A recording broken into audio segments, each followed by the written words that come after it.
Good afternoon welcome back to my channel. आशा करी सबाई सुस्थ आछो भालो आछो स्वाभाविक आछो आमरा भालो आछि। बाट आजके आमार आर कुर्तिर मन मेजाज एकदम खराब।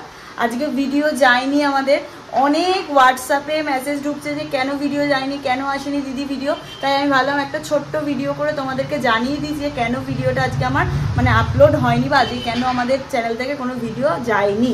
কারণ আমার ভিডিও খুব একটা গ্যাপ যায় না, 30 দিনের মধ্যে অন্তত 28 দিন তো আমার ভিডিও যাই যায়, দু একটা এদিক ওদিক হয়।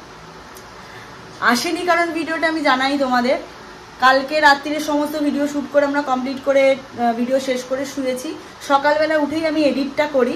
সকালবেলা উঠে যখন আমি এডিটে বসলাম দেন পুরো ভিডিও এডিট কমপ্লিট হয়ে গেছিলো। কমপ্লিট হয়ে যাওয়ার পর যখন আমি প্রসেসিংয়ে ফেলেছি দেন কোনো একটা টেকনিক্যাল ইস্যুর জন্য হঠাৎ করে কালকের যত ভিডিও ছিল পরশু দিনের যত ভিডিও ছিল সব ভিডিও আমার অ্যাপেল থেকে ডিলিট হয়ে যায় এবং রিসাইকেল বিন থেকেও ডিলিট হয়ে যায়, যার জন্য আমি সেগুলোকে আর কোনো রিকভারি করতে পারিনি।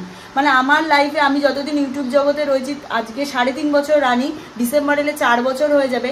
4 বছরে এই জিনিসটা আমি ফার্স্ট টাইম ফেস করলাম যে সারাদিন ভিডিও শ্যুট করার পর কষ্ট করে পরের দিন এডিট করার সময় সেটা ডিলিট হয়ে যাওয়া। মানে অনেকের কাছে শুনেছি অনেকের হয়, বাট আজকে এই জিনিসটা আমি ফেস করলাম, কোনো দিনও আমার হয়নি, আজকে ফার্স্ট টাইম হলো। কি ফিল হয় সেটা আজকে বুঝতে পারছি, কারণ খুব কষ্ট করে যারা আমরা ভিডিও বানাই সারাটা দিন কিভাবে যে আমরা শ্যুট করি সেটা আমরাই শুধু জানি। আর আমার তো তোমরা তো সবাই জানো আমার হোলসেলের কুর্তির দোকান রয়েছে, বাড়ি থেকে শাড়ির লাইভ হয়, সব কাজ কমপ্লিট করেও আমি চেষ্টা করি সারাদিন ধরে ভিডিও শ্যুট করা যাতে তোমাদের কাছে জিনিসটা প্রেজেন্ট করতে পারি। সেই জিনিস যদি এরকমভাবে ডিলিট হয়ে যায় তোমরাই বলো কীরকম মনটার মধ্যে কষ্ট হয়। তাই জন্যই আজকে কোনো ভিডিও যায়নি, তাই জন্য একটা ছোটো আপডেট তোমাদের দিয়ে দিলাম।